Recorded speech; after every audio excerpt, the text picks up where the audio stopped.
शीतल जी, ये जो राजीव ने कहा है, राजीव जी ने, उसका क्रक्स ये लग रहा है, एक कि आप सरकारी कंपनियों को किल करो, उनको कंपटीशन से हटा दो, उन पर तमाम तरह की शर्तें लगा दो, पाबंदियां लगा दो, उसका वॉल्यूम कर दो और वो हिस्सा प्राइवेट ऑपरेटर्स को दे दो और उसमें भी अपनी पसंद के प्राइवेट ऑपरेटर्स को दे दो, ताकि और उसी में अडानी जैसे लोग फल फूल रहे हैं।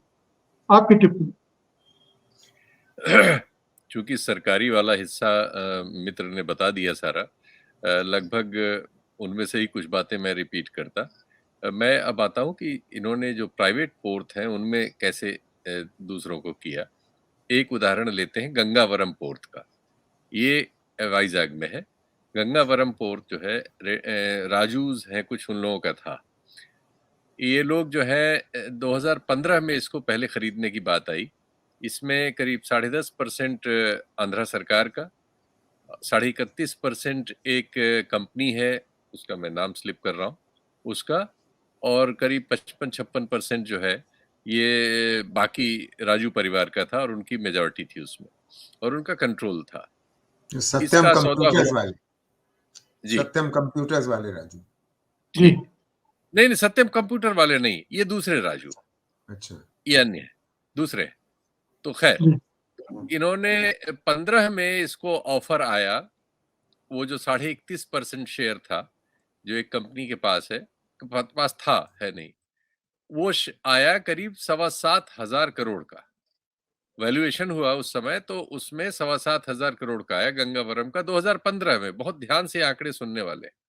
2015 में इस पोर्ट की कैपेसिटी थी 30,000 मीट्रिक टन की इकाई में। 30,000 मिलियन मीट्रिक टन होगा, 30,000 मिलियन मीट्रिक टन की। इतना इधर नहीं अगले होगा, 30,000 प्रतिदिन होगा शायद।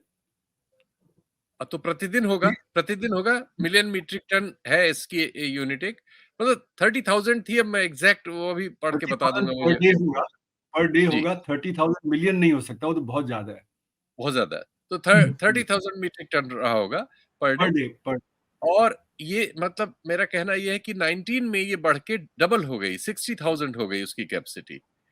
उसका जो एबिटा था, जो आर्थिक उसमें बैलेंस शीट में आता है, वो भी उसका करीब 2.5 गुना बढ़ गया और करीब 800 करोड़ के आसपास उसका एबिटा हो गया। लेकिन इसके बाद आप इसका सौदा होता है, 21 में ये सौदा हुआ है। वो जो 31.5% शेयर 30,000 के प्रोडक्शन पे 7,000 करोड़ से ज्यादा में बिक रहे थे, वो 6,000 कुछ करोड़ में बिके। वो 6,000 भी पूरा कैश नहीं हुआ, उसमें काइंड था कि उनको किसी और कंपनी में अडानी की कुछ इक्विटी के अगेंस्ट हिसाब हो गया, कुछ कैश उनको ट्रांसफर हुआ। और अल्टीमेटली मिस्टर राजू ने भी, और उसी रेट पर जो वहां की सरकार है आंध्र प्रदेश की, उसने भी अपना 10.5% उसी घटी दर पर अडानी साहब को बेच दिया।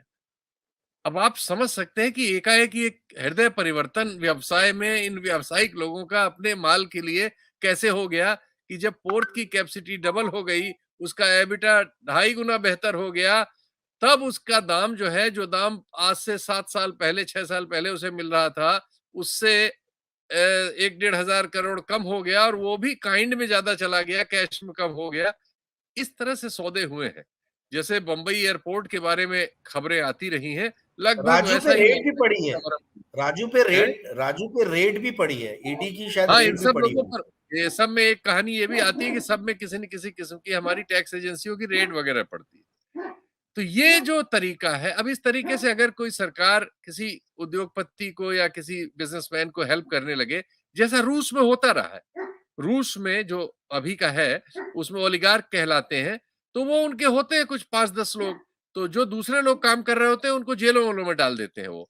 एक वहां की ऑयल कंपनी थी, बहुत बड़ी, सेकंड लार्जेस्ट थी, उसका मालिक दसियों साल जेल में रहा बेचारा, पता नहीं माफी वाफी मांग के छूट भी पाएगी, अभी भी जेल में है। तो उसमें यही होता है कि अगर आप उनके लोगों को अपना बिजनेस नहीं बेच देंगे, तो आप जेलों में होंगे और आपकी हत्या भी हो सकती है और तमाम तरह की चीजें। खैर उस हद तक अभी खबरें भारत में नहीं आई हैं, लेकिन रास्ता वही है कि छापे उपे मारने पर ही यहाँ के लोग डर जा रहे हैं। जैसे आपने देखा कि वो सज्जन जिनका महुआ मोइत्रा में नाम आया, अगले दिन उनका साइंड कॉपी दुबई से भारत के सारे टेलीविजन चैनलों को मिल गया। और उस पे जब ये हुआ कि ये तो सिर्फ सादे कागज पे है, उसके अगले दिन वो वहां के इंडियन कांसुलेट में खड़े होकर उसकी नोटरी करा के उन्होंने वापस किया। तो इस तरह की चीज तभी हो सकती है जब जो वो कह रही है उसमें कुछ सच्चाई होगी कि कनपटी पे बंदूक, तो कनपटी पे चाहे टैक्स अथॉरिटीज की बंदूक हो, होम मिनिस्ट्री की बंदूक हो, एजेंसीज की हो, कॉन्सुलेट की हो, विदेशी दबाव की हो, पता नहीं, लेकिन इस तरह की चीजें हो रही हैं। अब उसमें ये सफलताएं जिनका आपने जिक्र किया और जिनको आप दिखा रहे हैं स्क्रीन पर, बिल्कुल संभव है।